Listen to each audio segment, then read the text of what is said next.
To get started, click the Get Your Report button on our homepage. For a residential single family up to a 4-plex, please choose our residential buildings.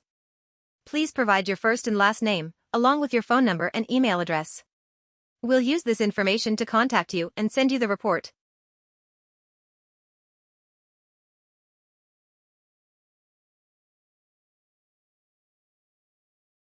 Now, let's gather some details about the building.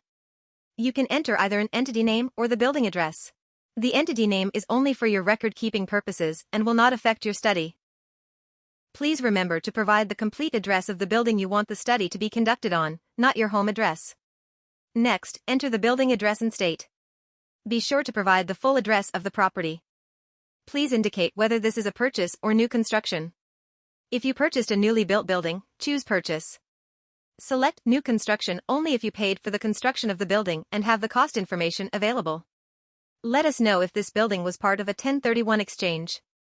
If this property was purchased through a 1031 exchange, please enter the basis of the property that excludes the 1031 exchange amount.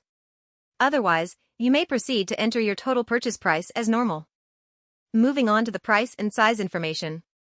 Select the year the building was built and the year you purchased it or put it into service. Enter the purchase price and land value. We cannot provide the land value, so it's best to consult with your tax professional for the correct value to use. It is our understanding that you may use your tax appraiser's website to determine the percentage they use to figure for land and use that same percentage for your current purchase price. However, we highly recommend you speak to your tax professional to confirm any values used within the report. Now, choose the building type, condo or rental home/duplex/triplex/4plex. Provide the site square footage, including only the developed land such as asphalt paving for your driveway. Do not include wooded areas. Read the note below the field for guidance. Here is a short video that demonstrates the incorrect and correct methods for measuring the developed site square footage. To replicate your property boundaries, first, open Google Earth and locate your building by entering your address. Once you've found your building, use the measuring tool on the left sidebar, represented by a ruler icon. Click on each corner of your property lines to accurately mark your boundaries.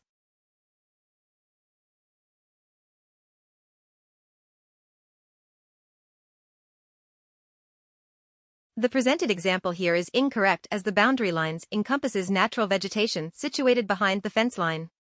We want to exclude any areas that are untouched/unimproved.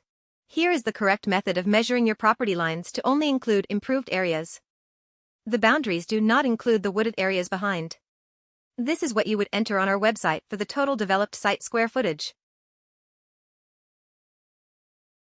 Enter the building square footage, typically found on the second page of your appraisal.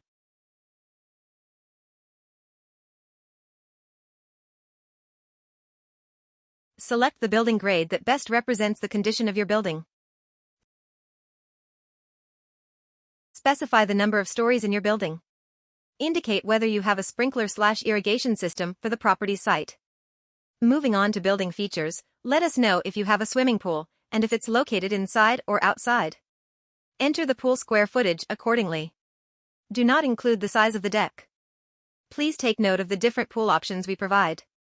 You will see an input for pools that are fully inside or fully outside.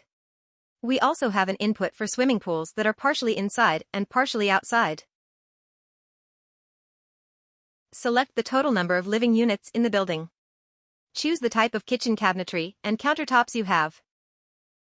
If you have different cabinetry or countertop types within your building, you may choose multiple types.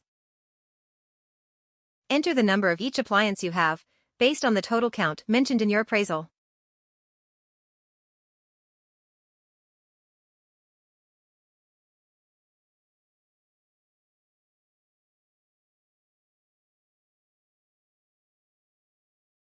Provide the total number of bedrooms and bathrooms in the building.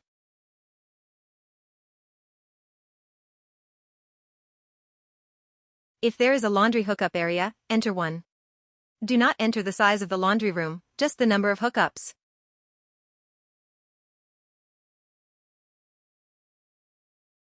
Select the number of ceiling fans and window coverings, such as blinds or drapes.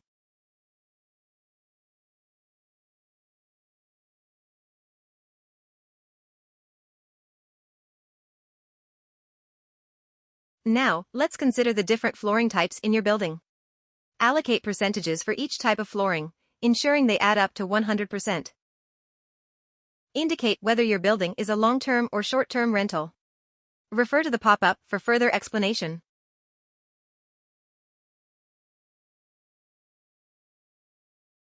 You may click the button that says Approximate Total First Year Depreciation to receive a free estimate before you decide to purchase a report with us. Finally, choose whether you'd like to opt for audit defense or not. If you're ready to proceed, you can proceed to checkout. After payment, you'll automatically receive your report. Please review all your inputs carefully before submitting, as corrections will incur a $49 fee.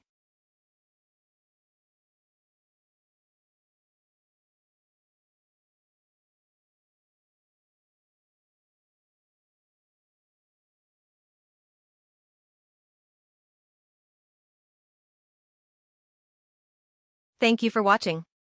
Feel free to email us at info@diycostseg.com for any further questions.